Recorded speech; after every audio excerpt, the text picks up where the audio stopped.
श्रोताओं, आज कार्यक्रम में हमारे साथ हैं स्त्री रोग विशेषज्ञ डॉक्टर लूना पंत। एक वरिष्ठ स्त्री रोग विशेषज्ञ हैं जो कि आज हमारे स्टूडियो में हैं। मैम, बहुत बहुत स्वागत है आपका। धन्यवाद। आज जिस विषय पर हम आपसे चर्चा करने वाले हैं वो तमाम श्रोताओं का एक ऐसा प्रश्न होता है जो कि हम उसको सामान्य प्रश्न और जटिल प्रश्न दोनों ही रूप में देखते हैं कि आप रसौली पर भी कभी आप बात करें, जिसको कि फाइब्रॉइड भी कहते हैं और न जाने क्या क्या टर्म्स हैं। तो सबसे पहले हमारे सुनने वालों को यही बता दीजिए कि ये जो रसौली है इसको हम कैसे समझें कि हर गांठ या हर ट्यूमर को हम रसौली कह दें वगैरह वगैरह, कैसे समझें? रसौली जो है ये आमतौर पे कोई भी मांसपेशियाँ के मतलब मसल्स में ट्यूमर अगर हो जाता है तो उसको रसौली कहते हैं। और ये विशेषकर महिलाओं में यूट्रस यानी गर्भाशय में होती है और ये बहुत कॉमन है जी, काफ़ी मात्रा में होती है। रसौली कभी कभी बिना लक्षण के भी होते हैं, छोटे गांठ होते हैं अगर तो लक्षण नहीं पैदा करते हैं, वरना अगर ये बड़े हो जाते हैं, ये बहुत छोटे से बहुत बड़े साइज़ के भी होते हैं गर्भाशय के जो रसौली है जी। तो अगर ये बड़े हो जाते हैं तो इनकी वजह से हमें महिलाओं को या तो ज़्यादा रक्त जाता है माहवारी के समय या फिर दर्द होता है। कुछ महिलाओं को इसकी वजह से इसके प्रेशर पेशाब की थैली पे प्रेशर पड़ता है, उसकी वजह से यूरिनरी सिम्टम्स होते हैं, मतलब जल्दी जल्दी बाथरूम जाना पड़ता है और भारीपन लगता है पेट में। और यदि ये बहुत बड़ा हो गया तो इसकी वजह से दर्द ज़रा ज़्यादा होता है, वरना मासिक के टाइम में दर्द ज़्यादा होता है। और कभी कभी ये बहुत छोटे जब होते हैं, मतलब बहुत छोटे, ये सोचिए अंगूरदाना जितने भी हो सकते हैं, वैसे होने से कभी किसी और वजह से अल्ट्रासाउंड यदि होता है महिला का तो उसमें भी इसका डायग्नोसिस हो जाती है। लक्षण की बात आपने की कि इस तरह के ये प्राथमिक लक्षण दिखाई देते हैं। एक सवाल और है कि क्या उम्र में इसको हम देखते हैं कि ये इस एज आयु वर्ग के महिलाओं में ही पाया जाएगा, या आज के दौर में तो हम सुन रहे हैं कि बहुत छोटे से जो किशोरियां हैं उनमें भी ये प्रॉब्लम हो रही है? हाँ, आजकल ये सभी बीमारियां किशोरावस्था में भी शुरू हो रही हैं, पर ज़्यादातर ये रिप्रोडक्टिव एज ग्रुप, मतलब जो आप समझिए 20 साल से लेके 45-50 साल तक की उम्र में ये फाइब्रॉइड ज़्यादा कॉमन है। पर हाँ, किशोरावस्था में भी हो सकते हैं, पर वो कम चांसेस हैं। ज़्यादातर ये 20 से लेके 50 से पहले तक की उम्र में होते हैं और मेनोपॉज के बाद, रजोनिवृत्ति जब हो जाती है उसके बाद ये यूजुअली श्रिंक हो जाते हैं। सामान्य तौर पर लोग ये कहते हैं कि कोई ज़रूरत नहीं है, ये तो होता ही है और ये 90% महिलाओं की समस्याएं।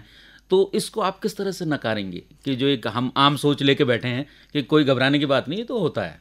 ये बहुत अच्छा सवाल पूछा आपने, क्योंकि हमें इसमें ट्रीटमेंट करना है कि नहीं, कुछ करना है कि नहीं, ये बहुत चीज़ों पे निर्भर करेगा। ये इस पे निर्भर करेगा कि महिला को सिम्टम्स कैसे हैं। अगर यदि बहुत सिम्टम्स है, बहुत ज़्यादा ब्लीडिंग हो रही है या बहुत बड़े हो गए हैं फाइब्रॉइड्स, या वही जैसे हमने बताया दर्द बहुत हो रहा है, तब तो इनको ऑपरेशन इनका करना पड़ता है। वरना अगर कोई सिम्टम्स नहीं है और सिर्फ फाइब्रॉइड्स हैं, और जैसे आपने बताया 80 to 90%, 80 से 90% औरतों में ये पाया जा सकता है, तो इन कंडीशन में अगर इसमें कोई सिम्टम्स नहीं हो रहे, कोई प्रॉब्लम नहीं हो रही है महिला को, तो उसमें कुछ करने की नहीं ज़रूरत है। खाली हमें सावधान रहना चाहिए, दिखाते रहना चाहिए, चेकअप रेगुलर कराते रहना चाहिए ताकि ये बढ़ ना रहे हो देखने के लिए। कुल मिलाकर सतर्कता रहे और जांच बराबर होती रहे, तो जिससे उसकी निगरानी हम करते रहें। एक संख्या को लेकर भी होता है, कहते हैं कि जो ये फाइब्रॉइड है ये कभी अकेला नहीं होता, क्या ये सच है?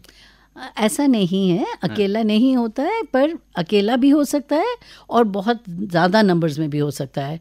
और इसकी जगह भी, मतलब गर्भाशय में अलग अलग जगह में प्रेजेंट हो सकता है, जैसे कि या तो उसके मसल में रह सकता है या यूट्रस के, मतलब गर्भाशय के बाहर बढ़ सकता है ये फाइब्रॉइड, और या फिर यूट्रस के अंदर, मतलब जो कैविटी होती है उसके अंदर भी हो सकता है। तो उसके ऊपर भी निर्भर होते हैं सिम्टम्स, जिसमें कि कभी कभी और महिलाओं को, जो यंग महिलाएं हैं, उनका अगर यूट्रस के अंदर है फाइब्रॉइड तो उसकी वजह से इनको इनफर्टिलिटी भी होती है, मतलब बच्चे होने में परेशानी होती है, प्रेग्नेंट होने में परेशानी मुश्किल होती है।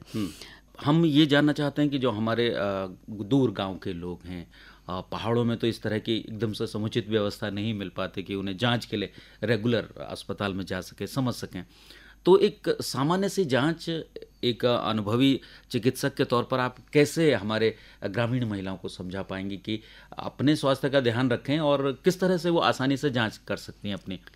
ग्रामीण महिलाओं को ये ध्यान रखना चाहिए कि उनके एक तो माहवारी पे ध्यान रखना चाहिए। माहवारी हमेशा ज़्यादातर 28 दिन से लेके 45 दिन तक अगर है तो नॉर्मल है।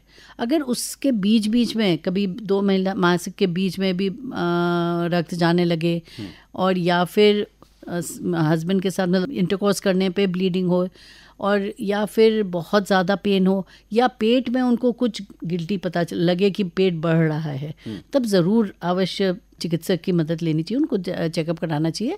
वैसे भी आमतौर पे महिलाओं को 1 साल में एक बार तो चिकित्सक के पास ज़रूर जाना चाहिए, भले ही वो किसी भी डॉक्टर के पास जाएं। अगर वो डॉक्टर जो MBBS डॉक्टर भी है, अगर वो देख लेगा, वो समझ लेगा कि अगर इसको रेफ़र करना है स्त्री रोग विशेषज्ञ को तो वो रेफ़र करेंगे। लेकिन ये सब सिम्टम्स अगर होते हैं, बहुत ज़्यादा दर्द या पेट बढ़ रहा है या ब्लीडिंग ज़्यादा ज़रूरत से ज़्यादा सामान्य से ज़्यादा हो रही है, तो उनको ज़रूर मदद लेनी चाहिए चिकित्सक की। डॉक्टर पंत, क्या कोई कारण भी होते हैं या ये यूं ही है कि फाइब्रॉइड हो गए? फाइब्रॉइड का कारण ऐसे कोई पर्टिकुलर कारण नहीं है, ये हार्मोन्स के ही डिसबैलेंस है। जो महिलाओं के हार्मोन्स होते हैं ईस्ट्रोजन और प्रोजेस्टेरोन, इनका डिसबैलेंस हो जाता है, तो उसकी वजह से ईस्ट्रोजन ज़्यादा मात्रा में हो जाता है, तब ये फाइब्रॉइड्स ग्रो करने लगते हैं। दूसरी बात ये है कि ये हेरिडिटरी भी होते हैं, मतलब अगर किसी महिला के माँ या नानी या दादी को हुआ है फाइब्रॉइड्स, तो इसको भी चांसेस हैं होने के। आनुवंशिक तौर पर भी इसको देखा जा सकता है? हाँ, देखा जा सकता है। अब हम निदान की बात करते हैं। अब तक हमने जाना कि फाइब्रॉइड क्या है, क्यों है, और अब हम बात करते हैं कि किस तरह से हम इसका निदान, कोई समय सीमा या कोई ऐसी स्थिति है कि जब हमें सिर्फ और सिर्फ शल्य चिकित्सा की ओर बढ़ना पड़ता है? अगर सिम्टम्स बहुत ज़्यादा हैं और बहुत बड़ा फाइब्रॉइड है और यदि महिला की उम्र अभी कम ही है, मेनोपॉज के पास नहीं है, तो ऐसे कंडीशन में फाइब्रॉइड्स को रिमूव करना पड़ता है। तो यदि एक फाइब्रॉइड है सिर्फ और उसकी उम्र कम है महिला की, तो हम सिर्फ फाइब्रॉइड निकाल सकते हैं। वो निकालने के बहुत सारे तरीके हैं। ओपन सर्जरी भी होती है और लैप्रोस्कोपिक सर्जरी भी होती है, जो कि दूरबीन द्वारा होती है, और वजाना से भी निकाला जा सकता है कभी कोई छोटा फाइब्रॉइड है। और यूट्रस के अंदर अगर फाइब्रॉइड है तो हिस्ट्रोस्कोपी एक होती है कंडीशन, जिसमें दूरबीन ही होती है, वो बिना पेट काटे, बिना कोई इंसिजन दिए वजाना के थ्रू इंस्ट्रूमेंट डाल के वो फाइब्रॉइड निकाला जा सकता है बच्चादानी के अंदर से, अगर बच्चादानी के अंदर है फाइब्रॉइड तो। और अगर बहुत बड़ा फाइब्रॉइड है तब तो फिर पेट काट के ही निकालना पड़ता है, पेट के द्वारा एक इंसिजन देके। तो यदि फाइब्रॉइड बहुत बड़ा है और वो सिम्टम्स ज़्यादा, मतलब महिला को परेशानी ज़्यादा दे रहा है, तब तो अवश्य ऑपरेशन करना पड़ता है इसका। साइज कितना मैटर करता है इसमें? क्योंकि अक्सर लोग रिपोर्ट्स लेके घूमते रहते हैं, कहते हैं कि नहीं ये तो mm में है, ये तो सेंटीमीटर में है, अभी ऐसा कोई साइज नहीं है। तो आखिर वो साइज कितना मैटर करेगा? नहीं, अल्ट्रासाउंड में नापा जाता है और एग्जामिनेशन करने से, जो जब हम लोग स्त्री रोग विशेषज्ञ के मरीज़ को एग्जामिन करते हैं तो उसमें भी साइज़ का पता चलता है।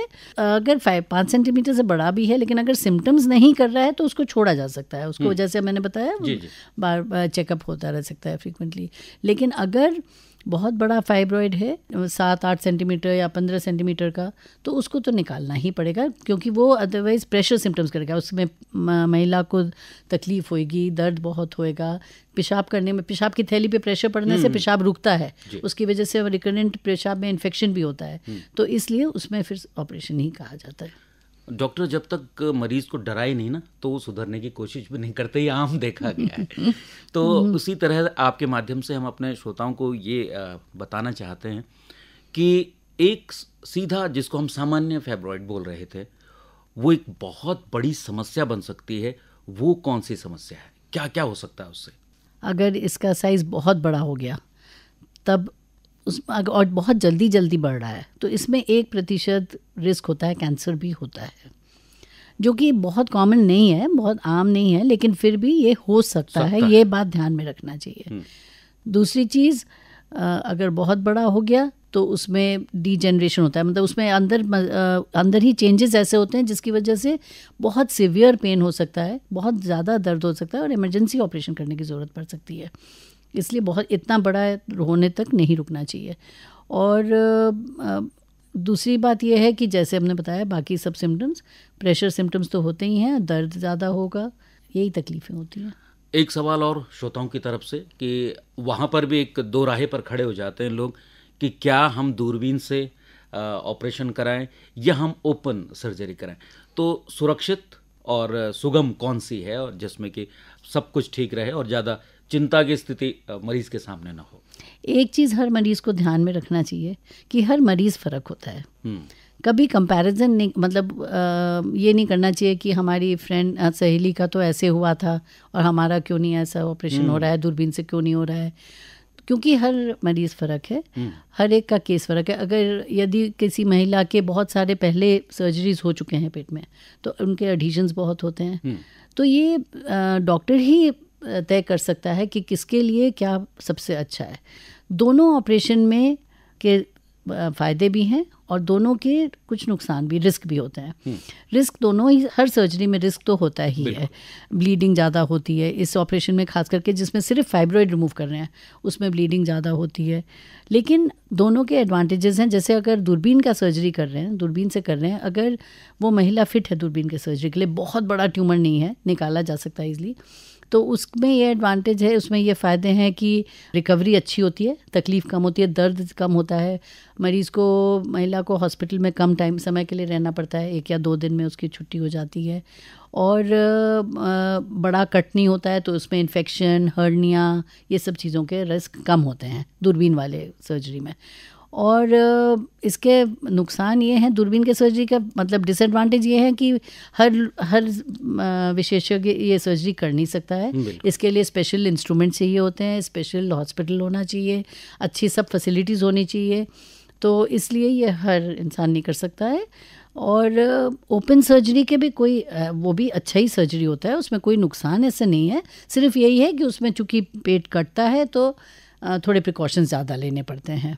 बात आपने बहुत सही की कि हर मरीज़ एक सा तो होता नहीं है, तो हर ट्रीटमेंट भी एक सा नहीं होगा, वो देखकर होगा। चलते चलते डॉक्टर पंत, आप क्या एक डॉक्टरी सलाह बोलते हैं ना जिसको आखिरी की, ये मत करना, ये करना, ये करना, और वो वाली स्थिति में आते हुए हम इस बातचीत का समापन आपकी उस डॉक्टरी सलाह से करना चाहेंगे कि किस तरह से हम ये फाइब्रॉइड का ये कहें कि ट्रीटमेंट या उसको समझें, और क्या हम सचेत रहें, क्या किस तरह की हम प्रिकॉशन रखें? हाँ, महिलाओं को हम ये सलाह देना चाहेंगे ज़रूर कि एक तो ये घबराएं नहीं इस तरह की बीमारी से, ये ऐसे कोई बहुत ही खतरनाक बीमारी नहीं है और बहुत आम बीमारी है जो गर्भाशय का फाइब्रॉइड। लेकिन साथ ही ये भी सतर्क करना चाहेंगे कि यदि किसी महिला को कुछ तकलीफ़ हो रही है इसकी वजह से, तो उसका उपाय ज़रूर लें। ऐसा ना सोचें कि ये तो छोटा सा फाइब्रॉइड है, अपने आप ख़त्म हो जाएगा, हम क्यों ट्रीटमेंट करें, हमें ऑपरेशन में रिस्क है। तो इसलिए ये ज़रूर हम सलाह देना चाहेंगे। और इसके प्रिवेंशन के लिए हम ये बोलेंगे कि जैसे हर बीमारी के लिए हर एक की राय रहती है कि लाइफस्टाइल अच्छा रखना ये बहुत ज़रूरी है। कोई भी बीमारी, सभी बीमारियां इनफैक्ट थोड़ा सा लाइफस्टाइल से रिलेटेड रहती ही हैं। तो ये फाइब्रॉइड भी जो थोड़ी ओवरवेट या ओबीज औरतें, महिलाएं हैं, उनको ज़्यादा कॉमन है, और क्योंकि ईस्ट्रोजन ज़्यादा होता है इनमें और वही हार्मोन पर निर्भर है। तो एक लाइफस्टाइल, एक रेगुलर एक्सरसाइज करना, वेट ज़्यादा ना बढ़ने देना, अच्छा आहार खाना, ये हर बीमारी के प्रिवेंशन के लिए ज़रूरी है और वैसे ही फाइब्रॉइड के लिए भी ज़रूरी है। डॉक्टर लूना पंत, आप कार्यक्रम में आई, समय निकाला आपने और महत्वपूर्ण जानकारी आपने हमारे श्रोताओं के साथ साझा की, इसके लिए बहुत बहुत आभार, बहुत बहुत धन्यवाद। धन्यवाद जी।